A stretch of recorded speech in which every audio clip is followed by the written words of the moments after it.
Do you want to know how to get to 100% VA disability? Then stick around and find out. All right, before we dive into that, we first got to understand what the types of service connection are, right? There's two types. There's direct service connection and there's secondary service connection. Direct service connection would be an injury, illness, or condition that you sustained while on active duty, right? It was caused by your active duty service. It's either in your records or it's not because you failed to go to medical, which is okay, but this is a disability that occurred while you were on active duty. Now, secondary disabilities are disabilities that were caused or made worse by your service-connected disability that is rated at 0% or higher. So let's say you have a back injury that you sustained while on service, you're getting a 10% VA disability rating for it.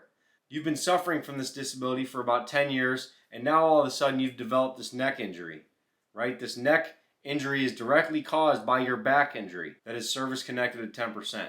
So you can actually file a secondary VA claim for that neck injury and connect it to your primary connected disability, which is your back condition. Now, to do this, you're going to need to get a Nexus, but we're going to dive into that next. So what are the three requirements for a VA disability claim? Number one is service connection, or a connection to that service-connected disability that's rated at 0% or higher, like we discussed earlier. Number two is a current diagnosis. So if you aren't currently diagnosed for the specific injury or illness or condition that you're trying to get a VA disability rating for, guess what you should do? You should get your ass to the VA or get your ass to a doctor and tell them about your injury and how it's affecting you, right? Get it in your records.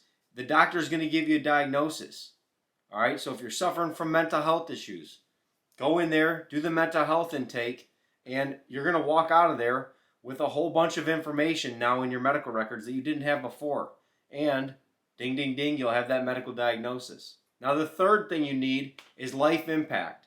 The VA wants to know how this injury or illness or condition is affecting your daily life, right? So how exactly is your foot condition, your back condition, your mental health problems affecting your day-to-day? You want to be as vulnerable and honest whenever you go to the VA. Don't go in there and be all smiles, sunshines, and rainbows, because they're going to write that shit down. You want to go in there as if it was your worst day. So now, let's dive into the secret to getting 100% VA disability.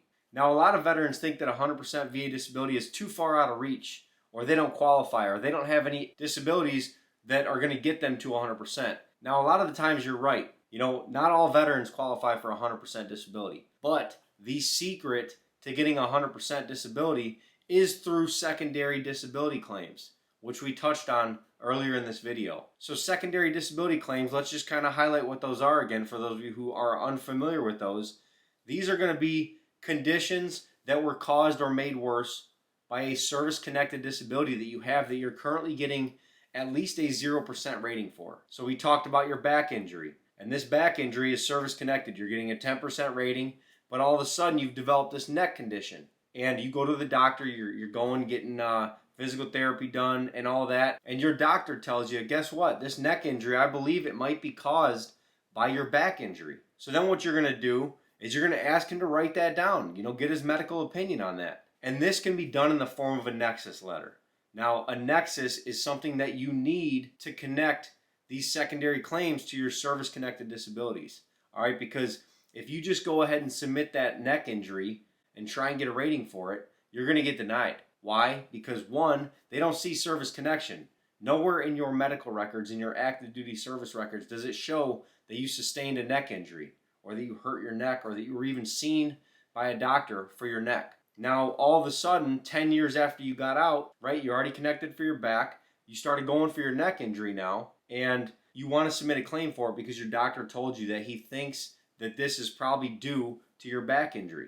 So what you need to do is get that Nexus, and not all doctors are going to write this for you guys. You might have to go to a private doctor who specializes in Nexus letters, all right, because majority of doctors, they just don't have time, they don't care, or they just don't understand the VA altogether, and they're not going to fill out a Nexus letter for you.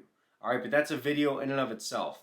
That Nexus is the link from your neck condition to your service-connected back condition. So think about that for any disability. If you have tinnitus, ringing in the ears, and you develop a mental health issue because you're so sick and damn tired of this ringing in the ears. It's caused you to have depression or anxiety. You can actually get secondary service connected for those mental health issues due to your primary connected tinnitus. But like I said, you're going to need that Nexus. That Nexus is the link for those disabilities.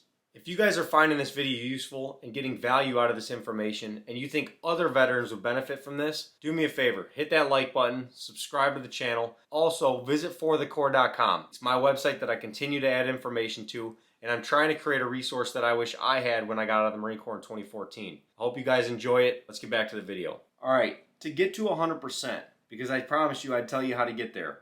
If you are a veteran and you have, let's say, a 10% for tinnitus, and then you have maybe a 10% for your back. Now, like I said earlier in this video, we'll use those specific examples. Let's say you got that 10% for tinnitus. You got the ringing of the ears.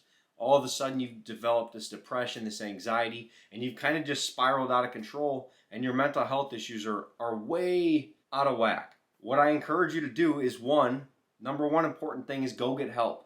Go to the VA, do the mental health intake, get the proper help that you need.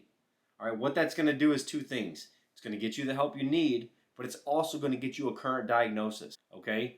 Depending on how bad your mental health issues are, you can get a rating as a secondary condition to tinnitus. Now, when it comes to mental health issues, these are often high-value claims. And I say high value meaning you can get rated anywhere from 0% all the way to 100%, depending on how severe your mental health disability is. So, you're 10% for tinnitus. Now all of a sudden you get a diagnosis for mental health.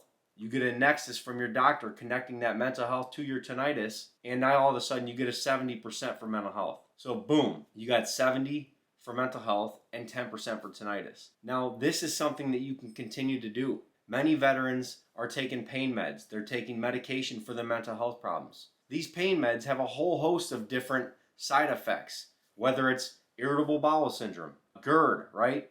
Esophageal reflux disease. All these different things can affect you. So you're taking these medications for your secondary service-connected disability, which is your mental health issue, and now all of a sudden you develop IBS, right? Irritable bowel syndrome from your freaking medications. Guess what you can do now? You can now file a claim for that IBS. It's essentially a snowball effect. Once you start learning all about these secondary VA disability claims, you can start receiving a disability rating for those as well. All right, and a lot of people might think this is cheating, but these rules are in place for a reason, so you guys can take it whatever way you want. But I'm here to tell you that this is how you get to 100% VA disability rating, is through secondary disability claims. I hope this video helped you guys in some way, shape, or form. If it did, hit the like button, subscribe to the channel, drop your comments, questions, concerns down below. And if you guys want to hear more content like this, stay tuned. I'll be dropping weekly videos for you guys, and I'll be seeing you guys real soon. This is Tony with For the Core. Semper Fi.